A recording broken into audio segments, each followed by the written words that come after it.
இந்த உலக மக்கள் அனைவருக்கும், உலகத்தில் உள்ள அனைத்து தமிழ் மக்களுக்கும் இந்த காமன் மேன் செந்திலின் அன்பான வணக்கங்கள். ஆக்சுவலாக என்னோட இன்ட்ரடக்ஷன் வீடியோவில் நான் ஒன்று போட்டிருந்தேன். 2 வீடியோ போட்டிருந்தேன். ஒன்று வந்து சினிமா பற்றி போட்டுட்டேங்க. இப்போ வந்துட்டு ரோபோ சங்கர் இறந்ததை பற்றி நிறைய டாக்டருங்க சொல்லிட்டு இருந்தாங்க. அதை பற்றி பேச போகிறேங்க.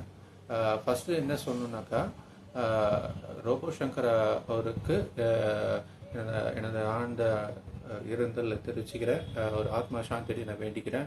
அவங்க குடும்பத்துக்கு இந்த துயர்லேருந்து மீண்டு வரத்துக்கான தைரியத்தையும் இதையும் தன்னம்பிக்கையும் கொடுக்குற மாதிரி கடவுளை வேண்டிக்கிறேங்க. இதை நிறைய டாக்டருங்க பேசியிருந்தாங்க. அதில் ஒரு டாக்டர் மட்டும், மிஸ்டர் ராஜ்குமார்னு ஒரு டாக்டருங்க. அவர் வந்து தன்னார்வலரும் கூட. அவர் என்ன சொல்கிறாருனாக்கா, ரோபோ சங்கர் இறந்துட்டார், அவர் சினிஃபீல்டில் இருந்தார், அதனால் நம்மளுக்கு தெரியுது. அது இல்லாமல் இங்கே இந்தியாவில் பொறுத்த வரைக்கும் கிட்டத்தட்ட ஒரு 96 நிமிஷத்துக்கு ஒரு வாட்டி லிவர் ஃபெயிலியர்னால இறக்குறாங்க. அதாவது லிவர் வந்துட்டு ஃபெயிலியர் மீன்ஸ் இந்த மாதிரி கெட்ட பழக்கம், இந்த தண்ணடிக்கிறதுனால இறக்குறாங்க. அதே போல் தமிழ்நாட்டில் பார்த்தீங்கன்னாக்கா வருஷத்துக்கு 15,000 to 20,000 பேர் முடிய இந்த மாதிரி லிவர் ஃபெயிலியர் ஆகுது, லிவர் டிசீஸ் வந்து இறக்குறாங்க. அதில் 90-95% வந்துட்டு இந்த குடியினால் வர லிவர் ஃபெயிலியர் தாங்க. அதனால் அவர் சொல்ல வருது என்னன்னாக்கா, இதனால் அவங்கவுங்க குடும்பம் நிறைய பாதிக்குது. அதனால் நம்ம ஃப்யூச்சரில் இதை பற்றி நம்ம பேசணும், இதை பற்றி அவேர்னஸ் கொண்டு வரணுன்ற மாதிரி பேசுகிறாருங்க. அதாங்க, நான் அவரோட பேட்டியை பார்த்ததுலேருந்து எனக்கு ரொம்ப மன கஷ்டமாக போச்சு. அதனால் ஆஸ் அ காமன் மேனாக என்னோடய பாயிண்ட் ஆஃப் வியூ சொல்லணும்னு ஆசைப்பட்றேங்க. அதை பற்றி ஆக்சுவலாக பார்த்தீங்கன்னாக்கா, டு பி ஃப்ராங்க், நானும் ஒரு சோஷியல் ட்ரிங்கர் தான்.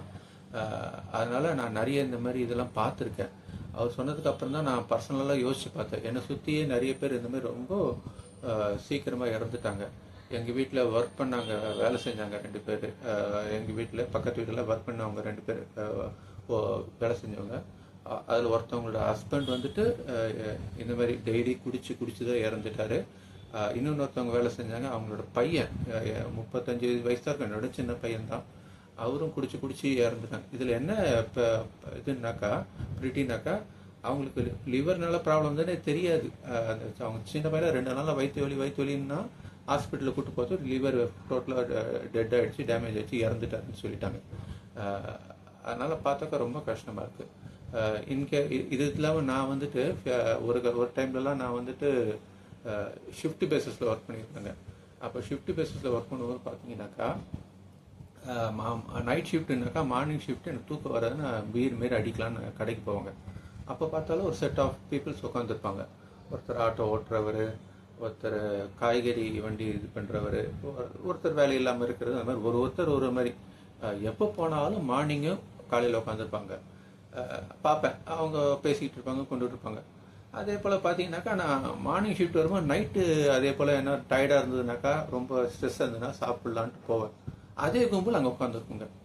அது நாளடைவில் பார்த்தாக்கா ஒருத்தராக இறக்குறாங்கன்றதை விட அவங்க இறக்கிறத வச்சு இவங்க அதை சீரியஸ்னஸ் தெரியாமல் அந்த ஒயின் ஷாப்லேயே வந்துட்டு நினைவு அஞ்சலி போஸ்டர் ஒட்டிட்டு திருப்பி ஒருத்தர் இறந்ததை தவிர்த்து மீதி 3 பேர் குடிக்கிறாங்க. திருப்பி அதே போல் கொஞ்ச நாள் ஆகுது, திருப்பி அதில் இன்னொன்று ஒருத்தர் இறக்குறாரு, திருப்பி அவரோட நினைவு அஞ்சலி போஸ்டர் ஒயின் ஷாப்லேயே ஒட்டிட்டு திருப்பி மீதி 2 பேர் குடிக்கிறாங்க. இதெல்லாம் பார்க்கும்போது ரொம்ப கஷ்டமாக இருக்குதுங்க. இதெல்லாம் ஏன் நடக்குதுன்னாக்கா, மேஜராக பார்த்தீங்கன்னா காலையிலேயே குடிக்கிறதுனால தாங்க இது நடக்கிறது. ஒருத்தர் காலையில் வெளியே குடிக்கிறாங்கன்னாக்கா, அது காலையில் 9 மணிக்கெலாம் குடிக்கிறாங்கனாக்கா, அவங்க வந்துட்டு தன்னோட வாழ்நாளை எண்ண ஆரம்பிச்சிட்டாங்கன்னு அர்த்தம். அந்த மாதிரி பார்த்தீங்கன்னாக்கா இங்கே நடக்குதுங்க. இது ஏன் நடக்குதுனாக்கா, ஒரு சில ஒயின் ஷாப்லாம் பிளாக்ல விற்கிறதா சொல்கிறாங்க. நானே பைக்கில் போகும்போது சம்டைம்ஸ் பார்ப்பேன், பிளாக்ல விற்கிற மாதிரி இருக்கும், தெரியும். அதே போல் 12 மணிக்கெலாம் விற்கிறத விட்டு இது பண்ணுறாங்க, குடிக்கிறாங்க. இதுக்கு காரணம் என்னன்னாக்கா, அவங்கள டெய்லி வேஜஸில் ஒர்க் பண்ணுறவங்க. சப்போஸ் டெய்லி வேஜஸில் ஒர்க் பண்ணுறவங்களுக்கு 2 நாள் வேலை இருக்கும், 3 நாள் இருக்கும், 1 நாள் வீட்டில் இருப்பாங்க. அந்த மாதிரி ஒர்க் பண்ணுறவங்களுக்குலாம் பார்த்தீங்கன்னாக்கா இந்த பழக்கம் காலையிலேயே வந்துடுது. அவங்க இதுலேயே மார்னிங் ஒரு குவார்ட்டர், மத்தியானம் ஒரு குவார்ட்டர், நைட் ஒரு குவார்ட்டர், இப்படியே அடிச்சிட்டு இருக்காங்க அவங்க. இப்படி போச்சுனாக்கா அவங்க லைஃபே போயிடுதுங்க. இதுக்கு ஏதாவது ஒரு தீர்வு கொண்டு வரணுங்க. ஆக்சுவலாக நான் அவங்கவுங்க தாய்மார்கிட்ட தான் வேண்டிக்கிறேன். இதோட சீரியஸ்னஸ் உங்களுக்கு தான் தெரியணும். உங்கள் பையனோ இல்லை உங்கள் புருஷனோ இந்த மாதிரி மாட்டிக்கிட்டு இருக்காங்க. ஆஸ் எ கவர்மெண்ட்கிட்டையும் ஒரு சில வேண்டுதல் வைக்கிறேன். இப்போ தாழ்மையான வேண்டுதல், இந்த மார்னிங்ன்றத கொஞ்சம் 12 மணின்றத கொஞ்சம் மாற்றினீங்கன்னாக்கா, டைமிங் கம்மி பண்ணிங்கனாக்கா, அந்த அந்த கொஞ்சம் அதே போல் எங்கேயும் பிளாக்ல கிடைக்காம பார்த்துக்கிட்டாக்கா, அவங்கெல்லாம் பார்த்தீங்கன்னாக்கா ஓரளவு காலையிலேருந்து மத்தியானம் மட்டும் தண்ணி அடிக்காமல் இருந்துட்டாங்கன்னா, சாப்பிட்டுட்டாங்கனாக்கா கொஞ்சம் கொஞ்சம் அப்படி அப்படியே சரியாகிறதுக்கு சான்ஸ் இல்லை. அதை தவிர்த்துட்டு கவர்மெண்ட் ஹாஸ்பிட்டல்லாம் டீஹாபிட்டேஷன் சென்டரை இன்னும் நல்லா விரிவுபடுத்தி அவங்களுக்கு நல்லா கவுன்சிலிங் கொடுத்து அவங்க பண்ணணுங்க. அதுவும் அந்த டாக்டர் சொல்கிறது தமிழ்நாட்டில் தான் அதிகமாக இருக்குன்றாருங்க. அது கேட்கும்போதே கஷ்டமாக இருக்குங்க. கன்க்ளூஷன் என்னன்னாங்க, அதான் அந்த டாஸ்மார்க் வந்துட்டு நெறிமுறைப்படுத்தி நேரத்தை கம்மி பண்ணாக்கா, காலையிலேருந்து மதியம் 12 மணிலேருந்து இல்லாமல் ஒரு 3 மணி.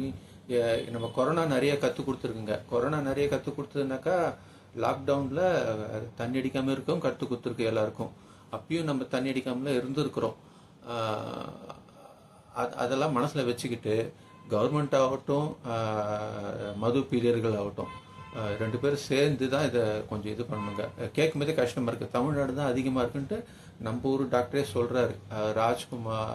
ராஜ்குமார்ன்ட்டு அவர் இதில் ப்ராக்டிஸ் பண்ணுறாரு, எனக்கு தெரிஞ்சு அப்லோவில் ப்ராக்டிஸ் பண்ணுறாரு. யூடியூப்பில் பார்த்தீங்கன்னா அவர் வீடியோ ஃபுல் வீடியோ இருக்கும். ரொம்ப கஷ்டப்பட்டு சொல்கிறாரு, பேசுகிறாரு அவர். அதுதான் என்னோட வேண்டுதல். இதை வந்துட்டு கம்மி பண்ணணும். குடிக்கிறவங்களோட எண்ணிக்கை கம்மியாகணும். அரசாங்கத்துக்கு டாஸ்மார்க்னால தான் வருமானம்னு வச்சுக்கோங்க. இருந்தாலும் மக்களுக்கும் கொஞ்சம் திருந்தணுங்க. அது நம்மளும் தெரிஞ்சு தான் ஆகணும். ஒரு ரெகுலரைசேஷனாக இவ்வளோனா இவ்வளோதான். ஒரு ஸ்ட்ரெஸ்ஸுக்காக போனோமா, சாப்பிட்டோம், வந்தோமா, அடுத்த நாள் வேலையை பார்த்தோமான்ற மைண்ட் செட்டுக்கு மக்களும் வரணும். அதுக்கு மக்களுக்கு வரத்துக்கான வழிவகைகளை அரசாங்கமும் செய்யணுங்க. இதுதாங்க இந்த காமன் மேனோட ரிவ்யூ. நன்றி, வணக்கம். அடுத்த வீடியோவில் பார்ப்போங்க. அது என்ன நிலைமையில் இருக்குதுன்ட்டு.